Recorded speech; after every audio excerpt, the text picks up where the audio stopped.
Companies tend to often hire employees with poor work ethic and who may be dishonest, leading to theft. This is very disruptive, costly, and drives turnover. I'll explain how to rectify that in this video.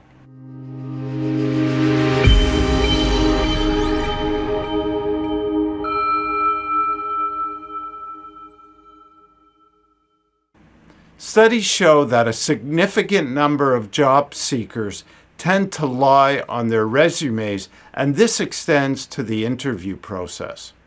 70% of workers admitted to lying on their resumes, according to one study, with 37% saying they lie frequently.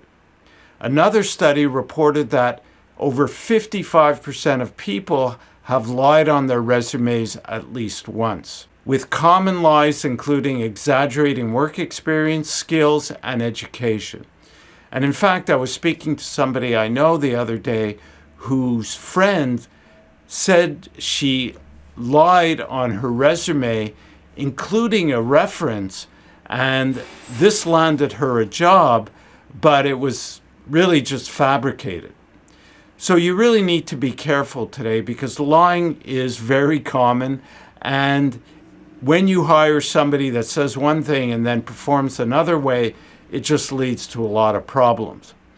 So there's ways to fix that using an assessment or a test.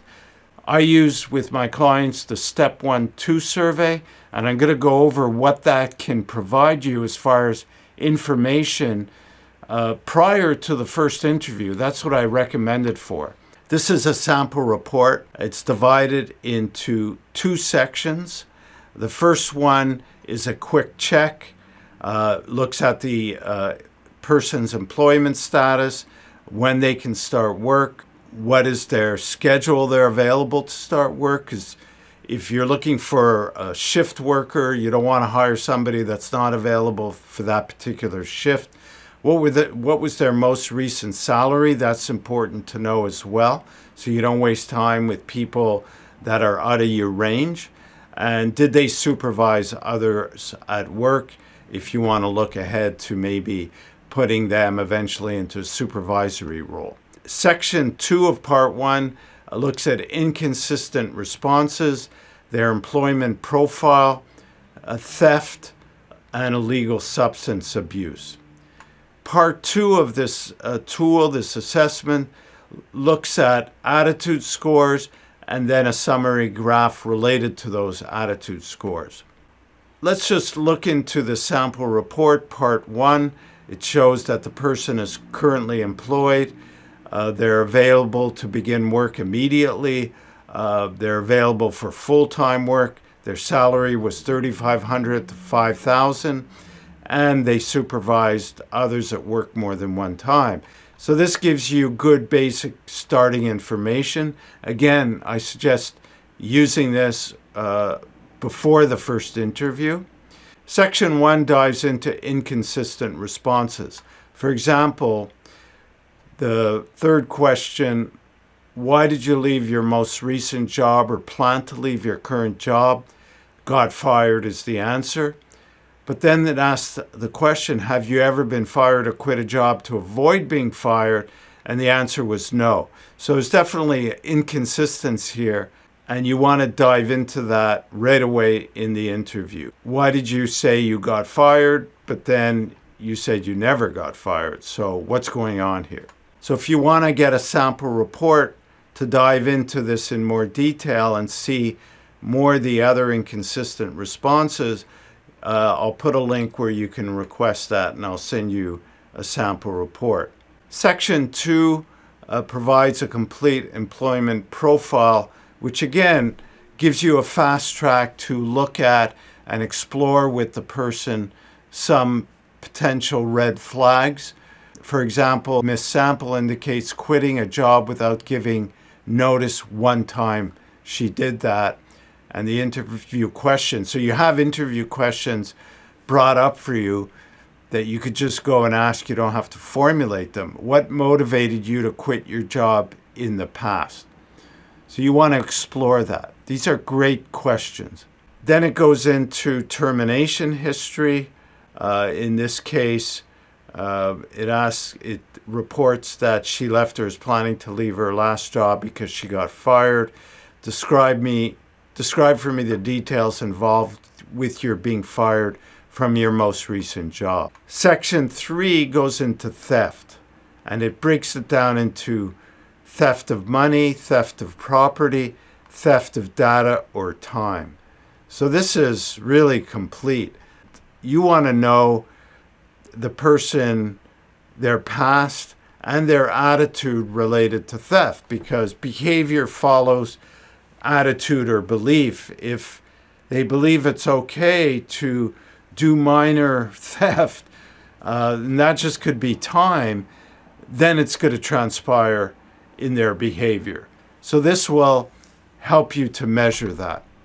Like here, the first one, Miss Sample states she is not sure if she has stolen any money from any of her employers. Well, that's a concern right away. You mentioned that you are unsure whether you have stolen money from any of your employees. Could you explain what you mean by unsure, or otherwise specify any past experiences about this issue? So again, the question is really well formulated to get clarity on this issue. And then it does the same for theft of property and theft of data and time. Section 4 goes into illegal substance abuse. Now I should mention that I'm in Canada, and the Canadian report or questionnaire doesn't include substance abuse. We're not allowed to ask questions about this or about criminal records, but this one is for United States, and it's okay to ask those questions. And here, like the first one, is Miss Sample indicates that the most recent time she used illegal drugs while at work was between 1 and 3 years ago. So the interview question: as a consequence, if any, of using illegal drugs at work, did you seek employer-sponsored therapeutic aid? And if so, what has that done for you? So people shouldn't be using illegal substances at work. And if they did, what have you done about it? Then it goes into Section 5, criminal convictions. Now, for honesty or criminal convictions, companies tend to use background checks, which take time and are expensive, and it doesn't provide all the information that this report does. Part 2, which I really love, is about the applicant's attitudes, because as I mentioned before, behavior falls in line with attitude. And the first scale is integrity. Adherence to moral and ethical principles acceptable in the workplace. On a scale of 1 to 9, Sally Sample scored a 3. Quite low, I find. Miss Sample maintains a tolerant attitude concerning borrowing and the appropriation of property. So, low integrity. Substance abuse, attitude towards substance abuse in the workplace, a 2, very low. Sally appears to be very tolerant of substance abuse-related behaviors in the workplace. Well, I would, as an employer, be very concerned about this. Reliability, attitudes concerning following procedures, dealing with authority figures, and working positively with others in the workplace. Now, this is much better, scored a 7. Ms. Sample rarely expressed a concern about the motivation of others, so a good score there. So work ethic is belief in the value of work and appropriate supervisory relationships in the workplace. Sally Sample scores 3. A casual attitude is expressed by Sally concerning what others should expect of her at work.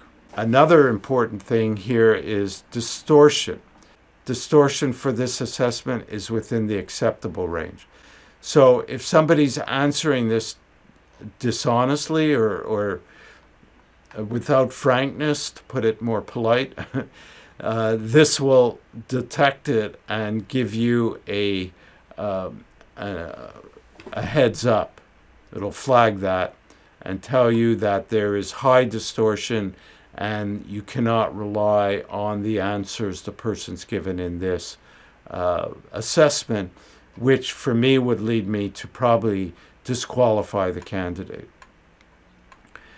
Then it goes to more interview questions based on the attitude scores. So you want to dive into this and find out how the person thinks and see if that is okay or not. So this is a tool that I really like. I found it to be highly effective. And when I track people's performance in the workplace with my clients and I go back to look at where they scored on this assessment plus the other one we use, which is the PXT Select, which measures job fit for the job. It really helps improve hiring people that are reliable, have good work ethic, have good integrity, and fit the job as well. So that's why we call this the step one. Prior to going further, you want to just get a good in-depth understanding of the person's attitude and their past performance in terms of these criteria. So I hope this gives you some idea of what tools are available and gives you information about how much people tend to lie and what you could do about it, whether you dive further into this tool or look at others. I find this to be very complete. Again, if you want a sample report, please go to the link in the description of the video. And I could also present this to you and your organization if it's something you want to dive into and learn more about. If you haven't already subscribed, do so now. Turn on notifications. Thank you for listening, and we'll talk again soon.